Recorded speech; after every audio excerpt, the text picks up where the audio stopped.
What is up mga kachaw? Another good day. And for today's video, tignan natin kung okay ba or safe gamitin ang Bestune Pony kapag umuulan.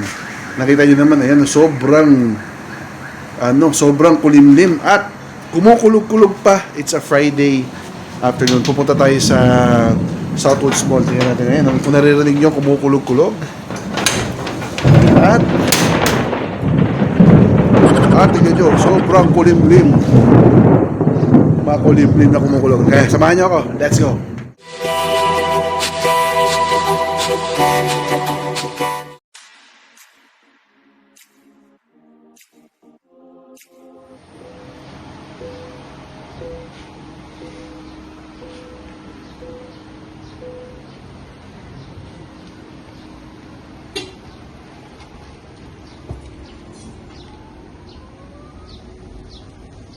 Umaambon na po dito sa Southwoods ngayon.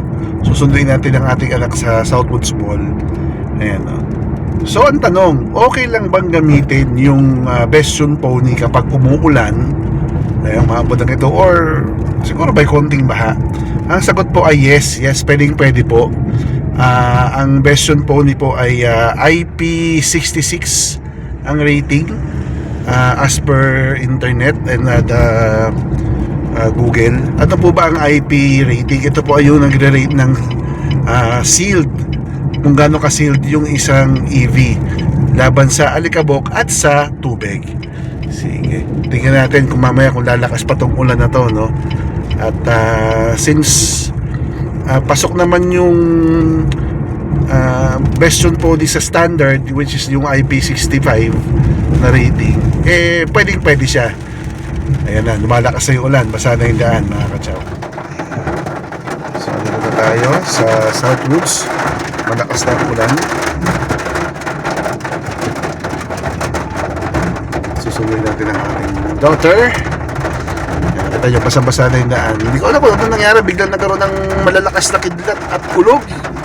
At bigla na lang bumungo sa ulan. Ngayon, sa mga naka-Bestune Pony or sa nagbabala kumuha ng Bestune Pony, wag ko kayong mag-alala at matakot sa tubig ulan dahil po as per information sa Google, up to 4 inches ang kaya niyang lusubin, kumbaga. Pero syempre hindi advisable. Dito na si Andy. Okay, so mga kachaw, meron din ako nakikita sa Bestune Pony na group sa FB.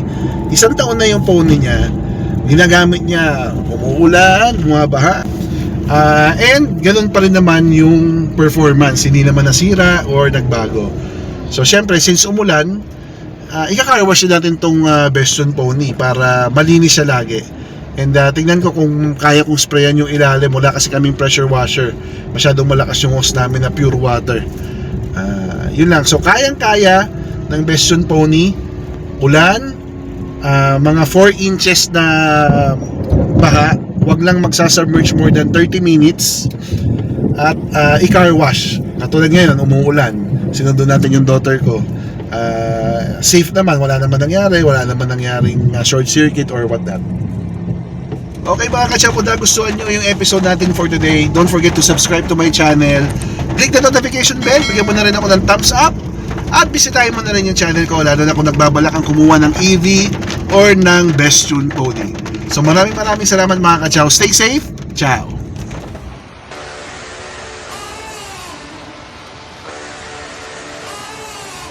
I'm burning